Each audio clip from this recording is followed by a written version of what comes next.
What's up, you guys? Welcome to Up and Above. In today's video, I'm gonna show you, yes, you, my friend, how to install a GFCI from start to finish. The cover, the ground tail, the right way to splice, and the right thing to do.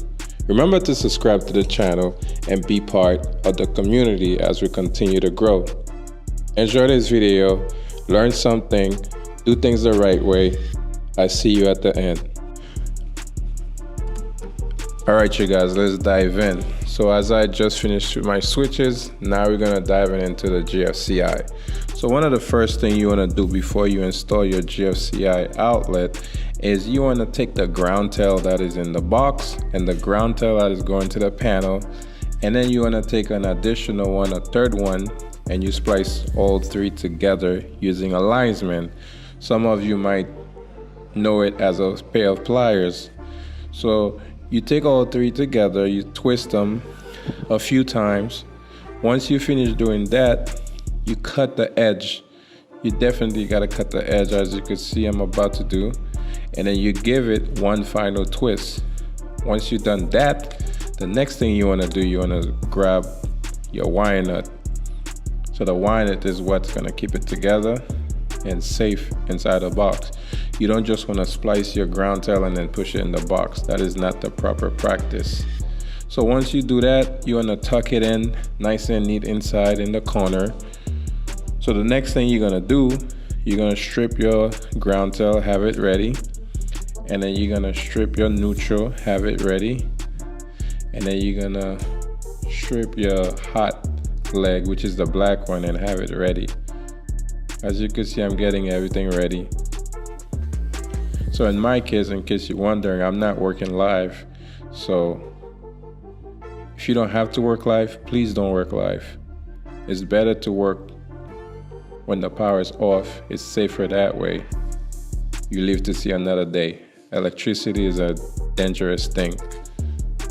So this is my GFCI. So don't come at me. I'm one to like to put WR, weather resistant GFCI in bathrooms. I don't like to put the regular one. I like to put the outdoor GFI in the interior bathroom. That's just what I like to do. That's just my preference. You don't have to do it. It's not code. If you use a regular GFCI, you still could do that. As you can see, I'm tucking in my neutral. And then I'm gonna make sure it's tight. You don't want to over tighten it.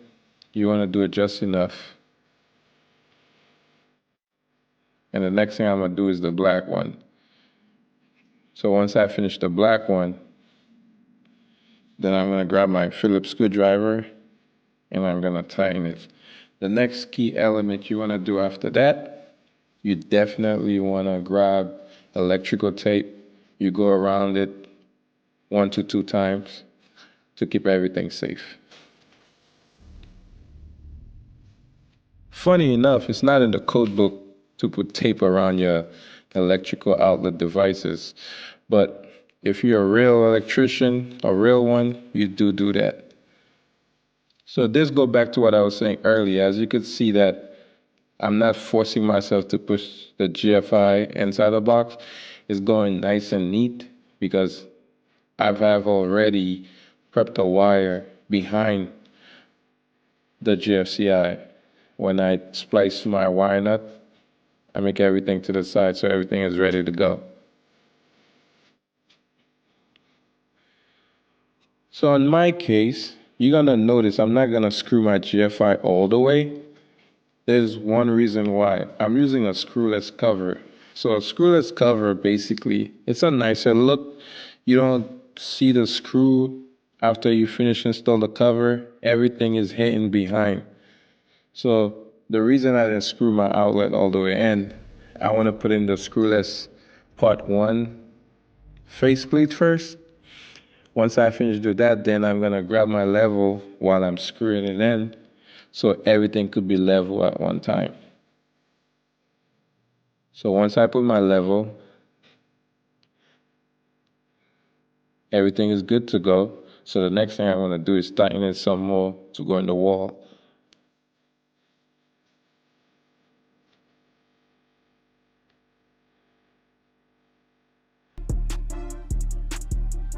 So once I finish do that, then I'm gonna grab part 2 of the faceplate and then clip it in.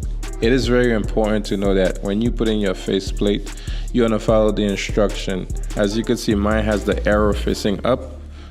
Some doesn't, but some does. This one says stop. You wanna make sure that goes to the top and this piece goes in the bottom.